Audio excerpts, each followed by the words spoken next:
Now, the letter to the Hebrew, unlike some people want to claim, it is in fact Scripture. It's in our Bible. I fully believe that God has inspired the hand of the people canonizing our Bibles. If you don't believe it's part of the Scripture, sorry. Then you can start your own church. Yeah, move out to the desert and start. Background to the book of Hebrews. Hebrews is the only book in the New Testament to present Yeshua as a priest. John talks about a lot of priestly sort of aspects with Yeshua being the Passover lamb and stuff like that, but only the book of Hebrews presents him as a priest. The letter states that it was being sent from Italy. If you read, I believe it's in Hebrews 13, it says, "We who are in Italy," something or other in the end of it. So it's probably being sent from Italy. The destination is unknown. There's a lot of speculation by scholars on where it was being sent to, but we don't know. According to the commentaries, it is written in exquisite Greek. I don't know what exquisite Greek means because I took 2 years of Greek and it's all Greek to me. Greek is not a strong point of mine. I'm able to use Bible software and understand it to some degree, but they say it's written in very good Greek, and who am I to... That could mean that it was written in Greek rather than in Hebrew. It could mean that it was written in Greek, and since it specifically states it's being sent from Italy, and in Rome, even the Jews spoke Greek as their primary language, there's a good possibility it probably was written in Greek. I don't know. I'm not going to set a theology. If you don't believe that, that's okay. Quotes are specifically from the Septuagint, though. The quotes that we find in there are somewhat different from the Masoretic text. And realize the difference between what we call the Masoretic text or the Hebrew text and the Septuagint or the Greek text, they're minor points. I mean, it doesn't change the message. It's just little minor things here and there. But there's enough to note that it does quote from the Septuagint. The title "To the Hebrews" is noted as a 2nd century edition.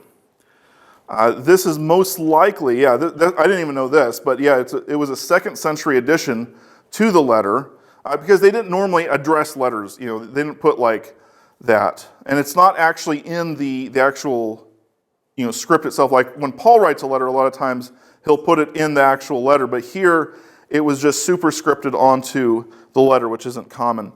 And so it's most likely that the copyist could not imagine Gentile converts ever being interested in ritual matters of the Torah. That's what the commentators say on this. Now, How do we know that it was added in the 2nd century? Because it does not appear, the title superscript doesn't appear in some of the manuscripts that we have. We have earlier manuscripts? We have fragments of them. That's what, this isn't my own research. I didn't go back and study all of the old scrolls. I'm simply taking this from commentaries on it.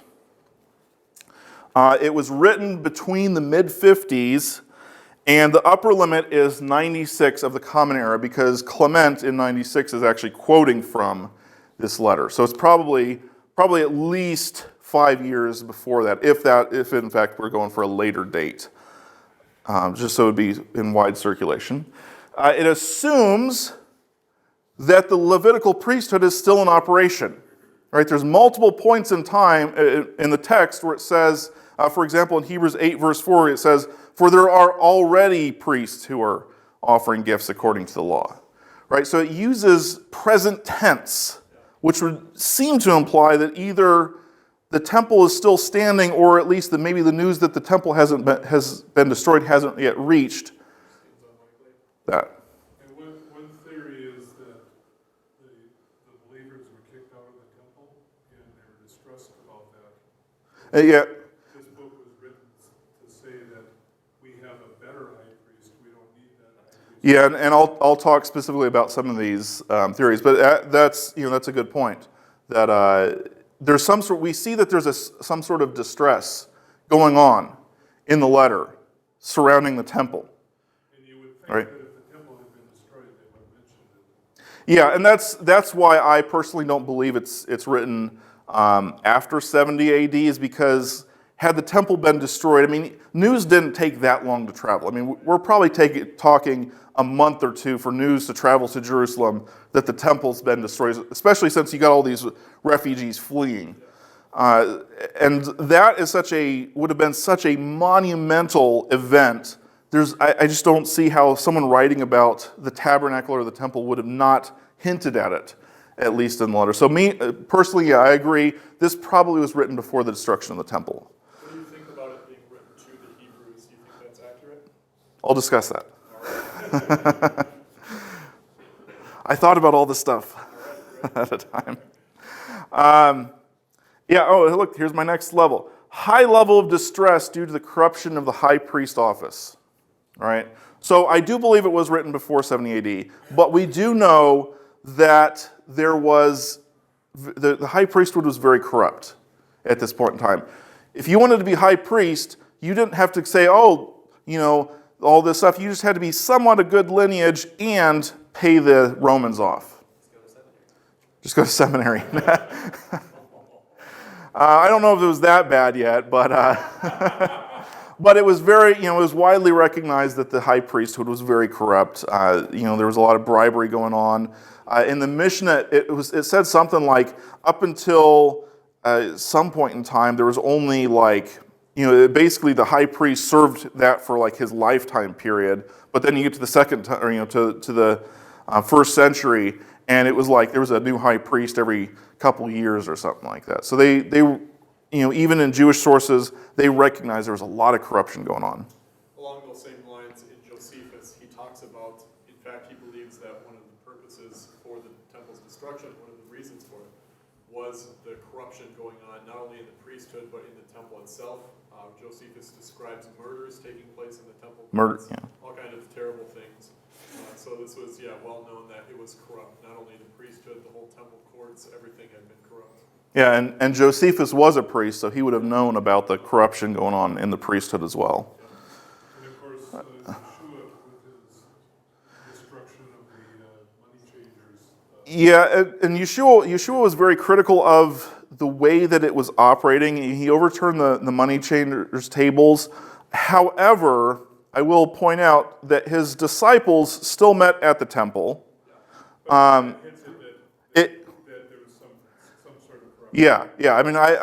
think that they still could have. Even though they recognized the corruption, they weren't at the point yet where they're like the Essenes and said, "Let's just go out in the desert and forget about the temple." They still accepted that the temple building itself was the house of God. In fact, Yeshua says, "This is my Father's house." He doesn't say, "This is your dirty temple." He said, "This is my Father's house." Very clearly, he respected the temple itself. He respected the priesthood institution, just not the people in it. That was the problem. Now, another thing is, if this letter was written in Rome and you committed a sin, every time you commit a sin, do you travel to Jerusalem to sacrifice? I know I've talked about this in the past. No. This would take months to go from Rome to Jerusalem. Even from Antioch to Jerusalem would take about 3 weeks there and 3 weeks back. So when we get to the first century, people who lived in the diaspora didn't travel to Jerusalem very frequently. They didn't even go 3 times a year. Most of them didn't even go once a year, unless you were really rich, or like Paul and were like a traveler, right? Paul tries to actually make it to Jerusalem, but most people didn't all travel to Jerusalem. Most Jews in the diaspora would have kept the feasts out in their respective areas. They would send money. Now, they would send money, and we'll talk about that. So, who was the audience? The author focuses upon the tabernacle and its regulations rather than the temple. So this would kind of fit more with a diaspora setting, because if you're in the diaspora and you're reading the Torah portion every week, you hear more about the tabernacle than necessarily the temple. So that's a little bit of maybe a hint that perhaps this was being sent to some other group who also lived in the diaspora. I don't know. And my conclusion is going to be I don't know. But I'm just going to present you with a little bit of evidence here. The author considers that his audience has believed in Yeshua as the Messiah for some time. We see this in Hebrews 6, verse 1 through 3, and is very familiar with Scripture. But there's something going on there. They're kind of falling away. They've lost their passion. You need to move past the fundamentals. Move past the fundamentals. You guys you're just stuck. Now, a lot of early commentators, and this was kind of funny because I had set out initially for my paper to prove that the audience that the letter was not intended to try to keep Jews from reverting back to the sacrificial system. And my intent, I actually had emailed my professor about this. I said, look, I don't believe that the quote-unquote Christians ever stopped sacrificing up through the destruction of the temple, because we see this in Acts. And he's like, well, you better support that with some good literature. And then I turned, and the first three commentaries on Hebrews that I bought all agreed with me. So I was like, all right, I'm glad you guys agree with me. The early Gentile converts were not actually just pagan Gentiles. It wasn't like one day they're sacrificing to Zeus and the next day they hear a sermon by Paul and then they're like, all right, let's go to church. That's not the background. If we look in Acts, it tells us Paul didn't go and preach to the pagans. Paul went and preached at a synagogue, and in the synagogues, there were already Gentiles there. They were called God-fearers. If you read in Josephus says that in every nation and in every city, there are people from the nations who desire to keep our Sabbaths, who desire to keep our food laws, who desire to basically try to keep the Torah. The biggest problem for them was physical circumcision as an adult. And, as for us guys, we can kind of see that as, that's probably a barrier. That's one of those things you say. And remember, back then, they didn't have anesthesia. It wasn't like, all right, we'll intubate you and, send you off and you'll wake up and you'll be in the covenant when you wake up. No, this was, someone with a knife going, all right, bite down on the belt.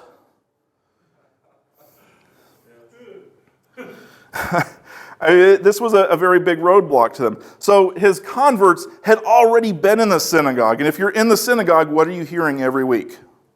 As Acts 15 says, Moses is preached every week in the synagogue. They had already been studying this for years and years and years.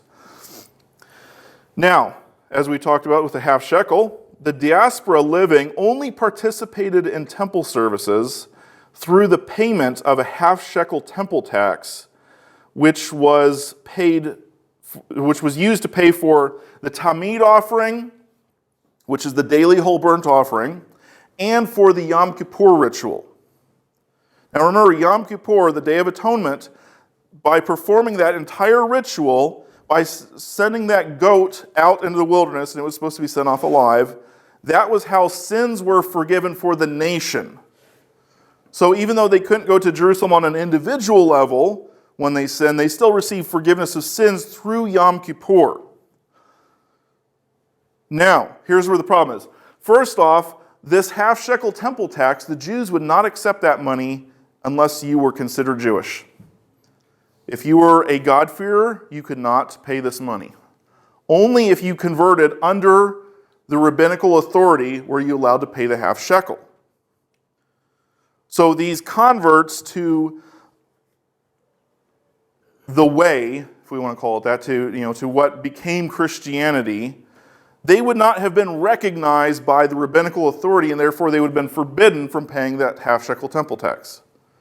For the separation of the Samaritans, could that have been a similar issue that caused them to want to build their own temple because they were restricted from the participation? Actually, that's actually kind of a whole interesting side topic with the Samaritans. I don't remember the exact date. It was sometime a little bit before Yeshua's day. This was recorded, I can't remember. This was in one of the first century literature. It was part of my Second Temple Judaism class, one of my books I was reading. They talked about that the Samaritans basically they were upset at the Jews, and so on one of the feast days, they brought a bunch of dead bodies into the city. And after that, they were forbidden from coming to the temple.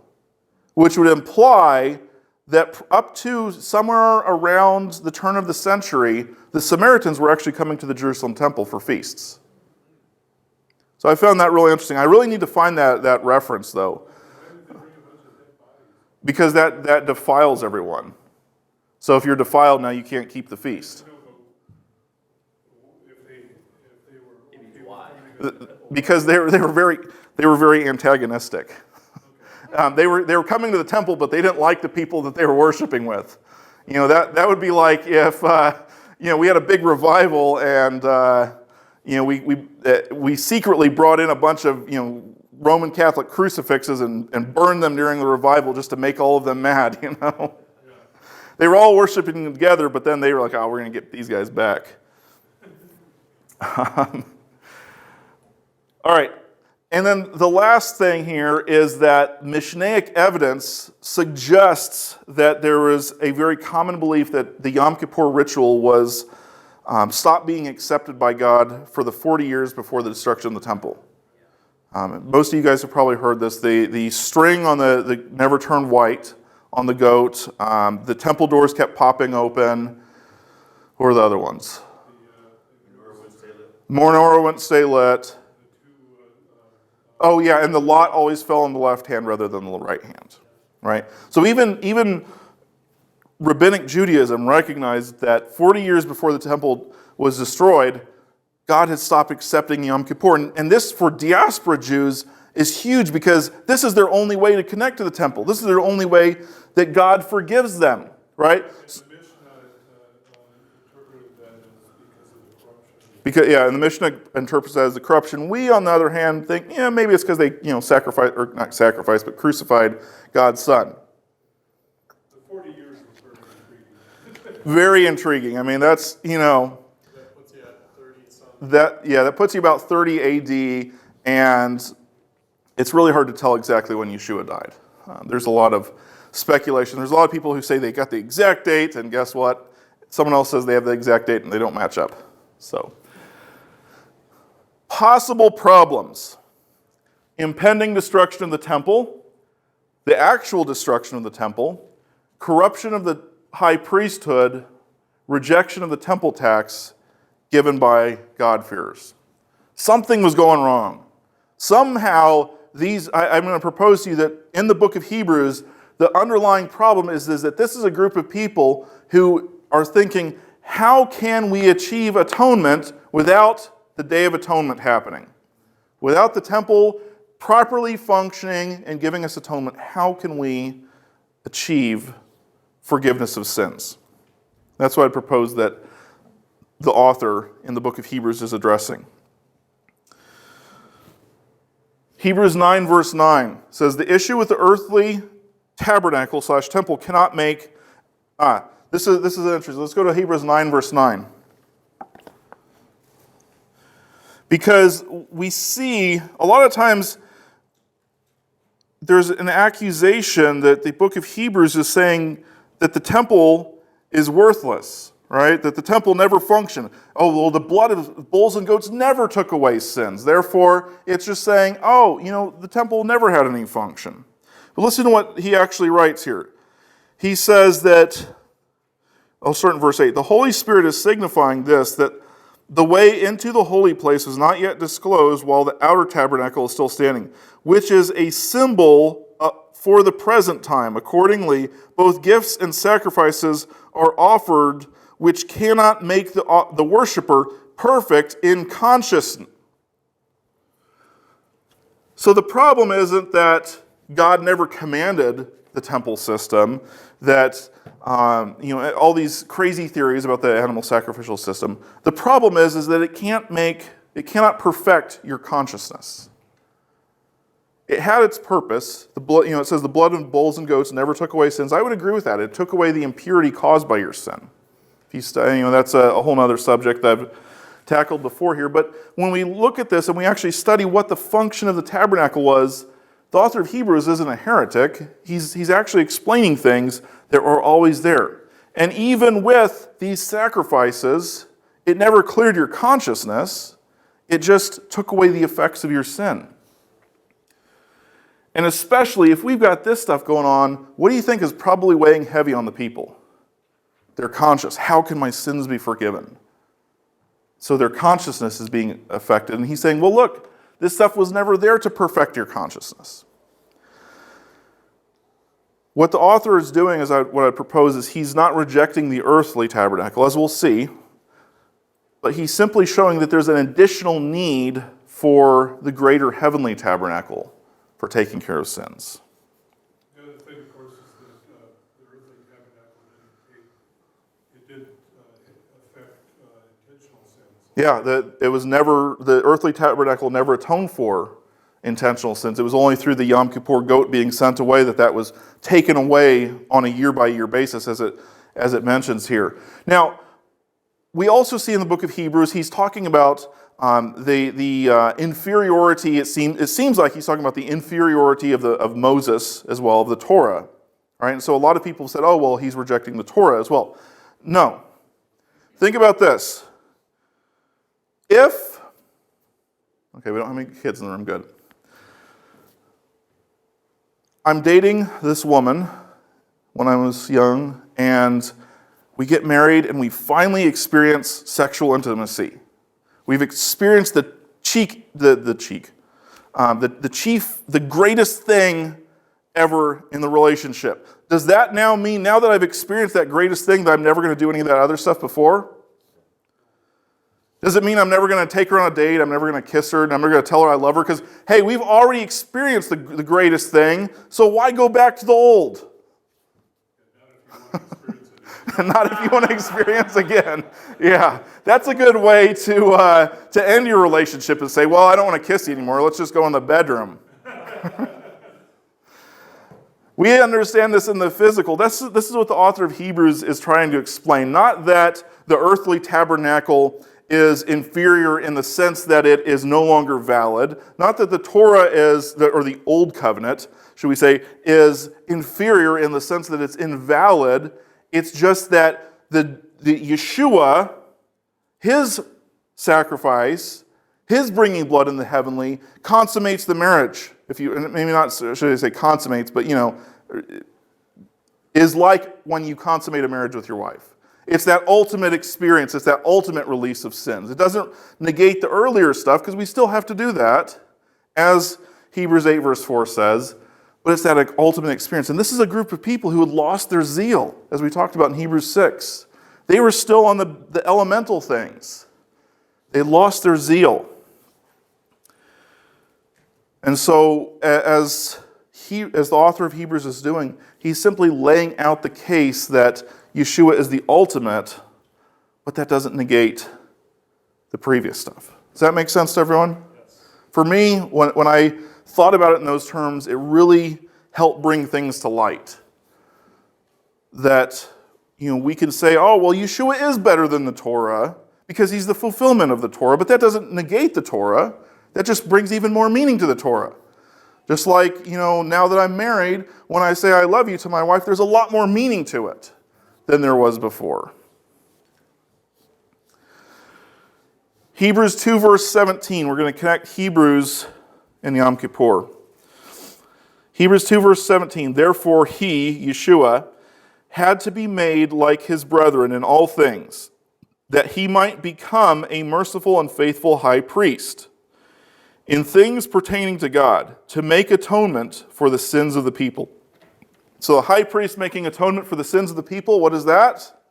It's Yom Kippur language, right? That's what the priest does high priest does on Yom Kippur. However, if you go back 2 and 3 verses earlier, he says, therefore, since the children share in flesh and blood, he himself likewise also partook of the same, that through death he might render powerless him who had power over death, that is the devil, and might free those who through fear of death were subject to slavery all of their lives. Now, freeing those who are subject to slavery is Jubilee language. But we've already connected Yom Kippur and Jubilee are interconnected in the Bible. Right? So this makes perfect sense. And he's also, just like in that establishing righteousness and justice, he's punishing the oppressor, rendering powerless the devil.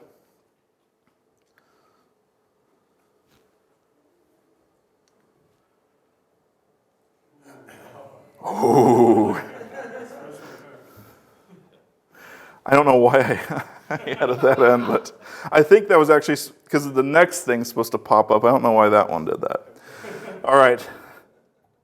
Hebrews 9, verse 1 through 10 is, and this is just more showing the connection with Yom Kippur. This is a description of the tabernacle, right? And if you look in there, it says that the altar of incense is in the Holy of Holies. Now, does anybody have a problem with the altar of incense being in the Holy of Holies? Few of you do, because that's not where it's located at.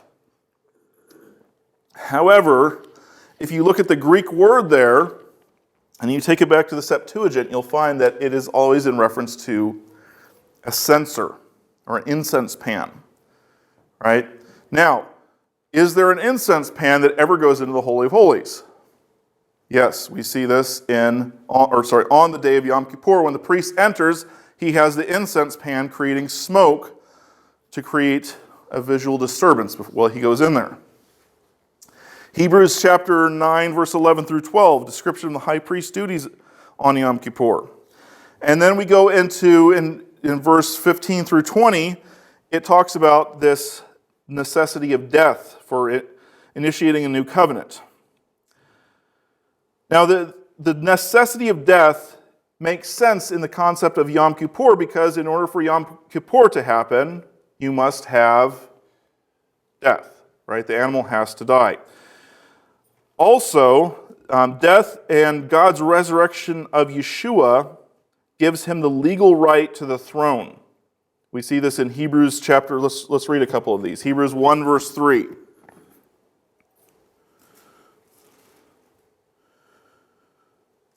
So Hebrews 1, verse 3 reads, "And he is in the radiance of his glory and the exact representation of his nature, and upholds all things by the word of his power.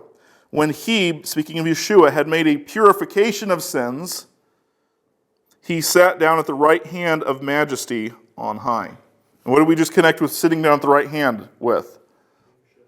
Kingship, authority, and that's Psalms 110, verse 1, right? Talks about that. We also see in Romans chapter 1, verse 4. Speaking of Yeshua, it says, "He was declared the Son of God with power by the resurrection of the dead, according to the Spirit of holiness, Yeshua Messiah, our Master." Now, how can someone be declared the Son of God? That seems rather strange, right? You either are or you aren't. How can you be declared my son? Well, if we understand that the term Son of God was a common phrase throughout not only the Bible, but throughout the whole ancient world for kingship, it makes perfect sense, right? David was known as the Son of God. We also see, last one, in Philippians 2, verse 8 through 10. Philippians 2, verse 8 says, "Being found," speaking again of Yeshua, "being found in the appearance as a man, he humbled himself by becoming obedient to the point of death, even death on a cross. For this reason, God highly exalted him and bestowed upon him a name which is above every name, so that the name of Yeshua every knee will bow, both those who are in heaven and on earth and under the earth. And every tongue will confess Yeshua Messiah as Master, to the glory of God the Father." So each one of these things, they point out that it's through his death and resurrection that he receives kingship. He receives authority. Say on the declaring, could that be a reference to the times when God the Father spoke audibly and said, "This is my son, who I'm well pleased with"? That's a declaration. He did that, but he said that before Yeshua died and resurrected. So then that wouldn't really make sense in the context of how Paul, because Paul's saying he's declared the Son of God by power of the resurrection of the dead. Oh, okay. Right, so we see, and this is why I propose that why Hebrews is bringing this in, is that Yeshua receives authority, receives kingship by the fact that God by the fact that he died and God raised him from the dead. So he dies, we get the blood there, that we need the blood for covenant. There's no way to come into covenant without blood, as Hebrews talks about. But he resurrected and becomes king on the throne. Now, as a new king on the throne, what did you do in the ancient world? Release captive. You enact righteousness and justice. You enact Yom Kippur, the Jubilee, the eschatological Jubilee, right? Now, Hebrews 9, verse 22. This is one I've brought up many times here. According to the law, one may almost say all things are cleansed with blood, true. And without the shedding of blood, there is no forgiveness. So, did the author of Hebrews forget the myriad of examples of people who are forgiven without the shedding of blood throughout the Bible? In fact, after the last time, someone brought up a example, and so I'll ask you guys a question today. Was John the Baptist a heretic? Because John the Baptist was preaching a baptism for the forgiveness of sins. Now, if John was preaching a baptism for the forgiveness of sins, and Hebrews says without the shedding of blood there's no forgiveness, does that make John a heretic? Does everybody see the problem we've got here? All right, good.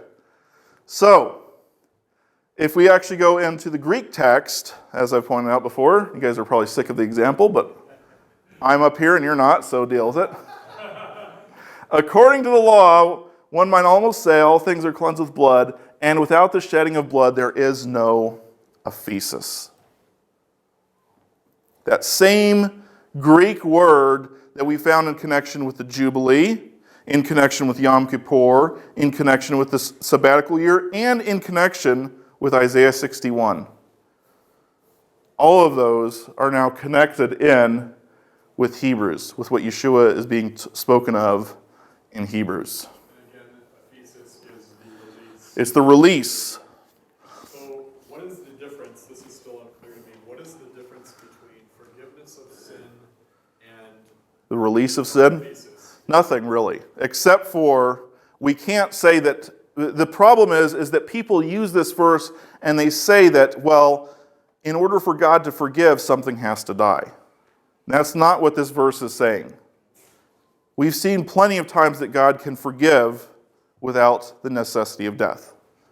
Even in the animal sacrificial system itself, in Leviticus 4. If you're too poor, you can bring some grain. So God didn't require death. It's not like God's up there saying, something's got to die, I don't care if it's you or an animal, but kill something quickly so I can forgive you.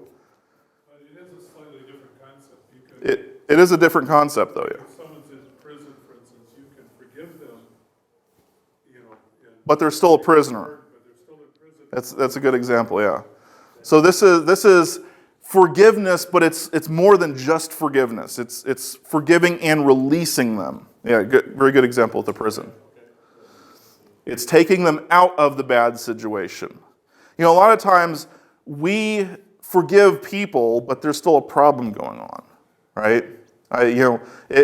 If you do something wrong to me, I might forgive you, but then I might hold a little bit of a grudge against you for that. This is completely wiping the slate clean, saying 100% we're starting over. It's the idea of the exodus from Egypt, in fact. The Septuagint connects all these things, like we said, and the Qumran writer recognizes this connection and uses all these scriptures together to show this connection. And so I'm not proposing that the writer of Hebrews was necessarily interacting with the Melchizedek scroll, but it's that same concept of we understand there's forgiveness, but then there's this looking forward to this release from sin as our master. But you guys say, but wait! Everyone say, but wait! How can Yeshua be both king and priest? Because that's what the book of Hebrews is presenting him as, right? Both king and priest. We can say, oh, but he's heavenly, but that's not going to satisfy everyone. No, the king comes from Judah. The king comes from Judah, the priest comes from the tribe of Levi. It has to be this way. So how is the author of Hebrews dealing with this? I'm going to propose to you he's dealing with it by using Melchizedek as the prototype. Hebrews 5, verse 5 through 6. So also Messiah did not glorify himself so as to become high priest, but it was Yahweh who said to him, "You are my son, today I have begotten to you." Just as he also says in another passage, "You are a priest forever, according to the order of Melchizedek." Then again in Hebrews 7, verse 21 through 22. For they indeed became priests not with an oath. How did the Levites become priests? By being a Levite, through lineage, through genealogy. But he, with an oath, through the one who said to him, "The Lord has sworn and will not change his mind, you are a priest forever." So much the more also Yeshua has become guarantee of a better covenant. Hebrews 7, verse 1 through 7. And I kind of piecemealed some of these things together so we don't have to read the whole thing. For Melchizedek, the king of Salem, priest of the Most High God, to whom Abraham gave a tithe, this Melchizedek is without father, without mother, without genealogy, having neither the beginning of days nor end of life, but made like the Son of God. He's not the Son of God, by the way. The author of Hebrews is not saying that Melchizedek is Yeshua. He's saying he was like the Son of God. He remains a priest perpetually. The sons of Levi, whom receive the priest's office, have the commandment of the law to collect a tithe. But the one whose genealogy is not traced from them collected a tithe from Abraham. So thus, when Abram gave that tithe, he's saying, that Levi, because he was in the loins of Abram, and tell your wives that, they love that. So the children are mine, they were in my loins, that's what the Bible says, right? My wife loves that when I tell her that. She's like, you didn't push him out. But he's implying because Levi was the son, the grandson of Abram, in fact, Levi paid tithe to Melchizedek, showing that Melchizedek's priesthood is, in fact, greater. Now, what is Melchizedek's priesthood based on? It's based on an oath. Because God swore an oath to him, he is now priest. It's not because he was born into the role, but because God chose him and swore an oath. And so too, likewise, Yeshua is a priest, not because he's from the lineage of Melchizedek, not because he's from the lineage of Levi or Aaron. In fact, he's from the lineage of Judah. But he's a priest because God swore an oath to make him a priest. But he's also king. And so we see that the author of Hebrews is using Melchizedek as the prototype. He's saying there's already a legal precedent for a royal priesthood, for a king priest. We already have that. Now, it's important to note, he's not a priest on earth. Yeshua says if Yeshua were on earth, he would not be a priest at all, since there are those who offer gifts according to the law. So he's not rejecting the earthly. He's saying we have a better one in heaven. So when the earthly one fails, when your wife doesn't want to, kiss you, you still got we won't go there, but you know what I mean. There's a better one there. It doesn't negate the one that's existing. He's just saying, we've got the better one too. We've got the ultimate fulfillment of it. So, in conclusion here, in the book of Hebrews, Yeshua is not Melchizedek. Some people try to speculate, maybe Yeshua or Melchizedek was a pre-incarnate Yeshua. That's not what the book of Hebrews is saying. He's not trying to imply that in any way. What he's saying is that Melchizedek was a shadow picture. He prefigured Yeshua as a divinely appointed king and priest. Just like Joseph was not pre-incarnate Yeshua, even though his life prefigured what Yeshua went through. It's simply this shadow picture. Moses also appointed both priest and king. That's a very good point. I didn't think about that. But yeah, Moses was essentially the leader, and he was a priest until he turned that role over to Aaron. He was the one who offered the original sacrifices. That's really good. There is no order of Melchizedek priesthood. I know, and I used to teach this, and so now I have to repent. Because that's just not what it's teaching. When you look at that Hebrew word there, and even in the Greek, it's saying that Yeshua's priesthood is in the similitude, that it shares the same manner of Melchizedek, not the same manner as Aaron. Right? The order of Aaron is the manner of Aaron. How is Aaron's priesthood? It's a genealogy. Yeshua's is not a genealogy, it is a declared an oath. So you get the priesthood. Hence going back to the Psalms where you are a priest forever according to my decree, essentially. Yeah. Yeah, and that's why I believe that even in the Greek, even when you compare how Hebrews uses it, even in the Greek, it still makes that same sense. In Hebrews, he's still making that point that he's declared a priest by an oath, not by genealogy. That's what he's really getting at there. Along those same lines, can you go back a slide, I think? So you had a question. One more slide. Okay, so there, yes, you are a priest forever. Could you, given that in the order of isn't maybe the best translation, because Yeah. it's ultimately by my word, by my... According to my decree or according to my word. How would you say that in English if we're correct?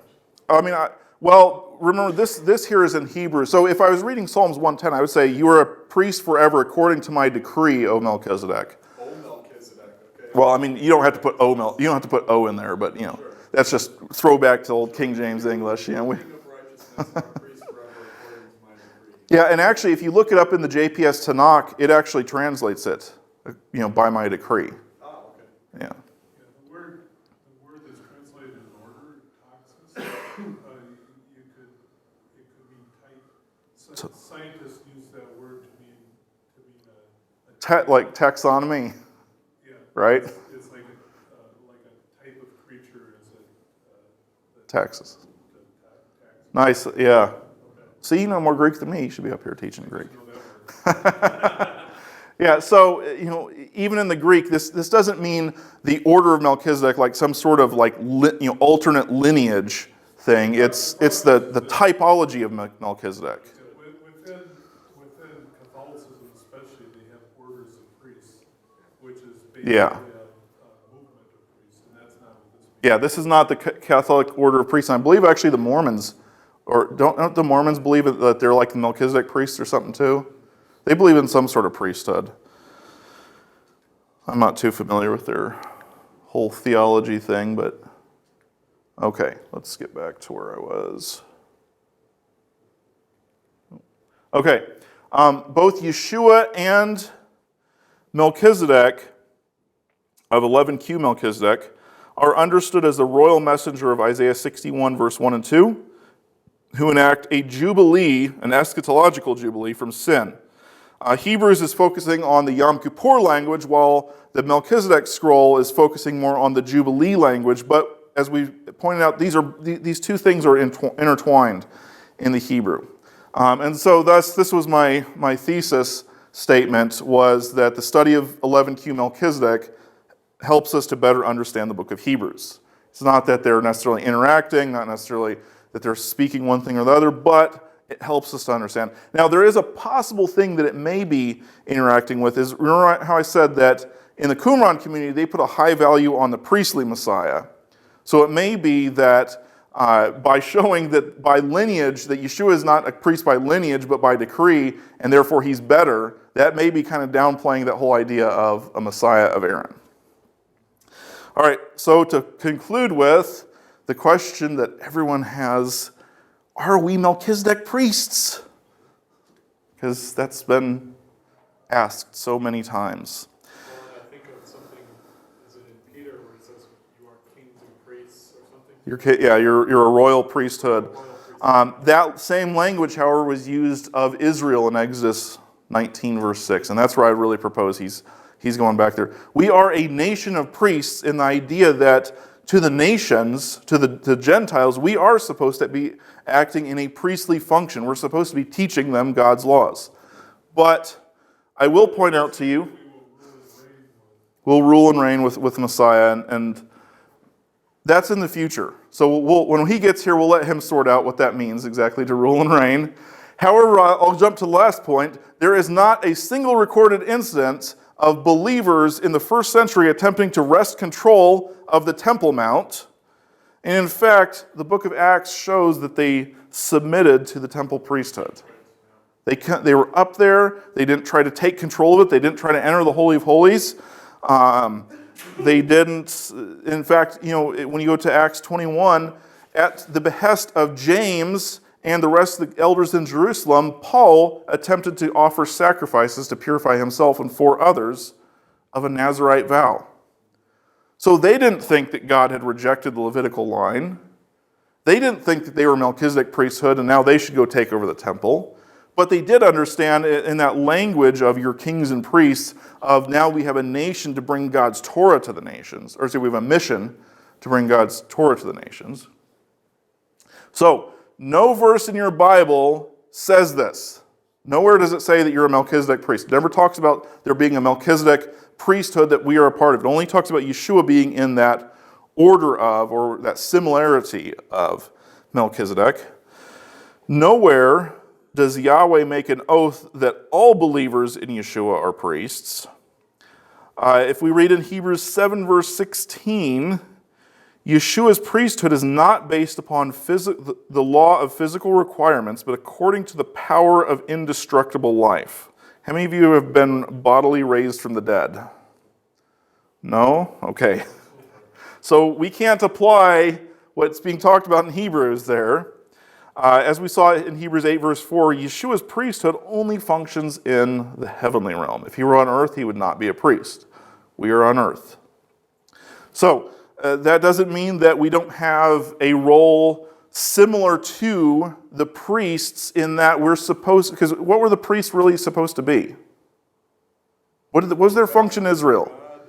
They were the representative of God to the nation of Israel, right? When Israel wanted to worship, they went through the priests. When Israel wanted to know about the Torah, no, they didn't have pocket Bibles. They didn't have nice iPads that they could just scroll down to, this is what Moses said right here. Look, guys.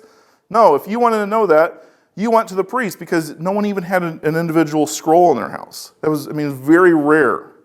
In the first century even, most synagogues didn't even have a complete set of scrolls. So if you wanted to learn about God, you went to the priests. Now, Israel, as a nation, they're learning from the priests, but what were they supposed to do with that knowledge? They were supposed to be priests to the nations, right? And because they refused to do that, that's what I would really propose. That's what Yeshua came and is talking about in a lot of his parables. Is he's saying, look, these guys aren't doing what they were supposed to be doing, so now I'm going to create a remnant of Israel, a renewed Israel, starting with how many disciples? 12 disciples. Do you think he just picked that number at random? No, he intentionally picks 12 because he's representing this remnant of Israel, and then what does he do? He sends them out to the nations.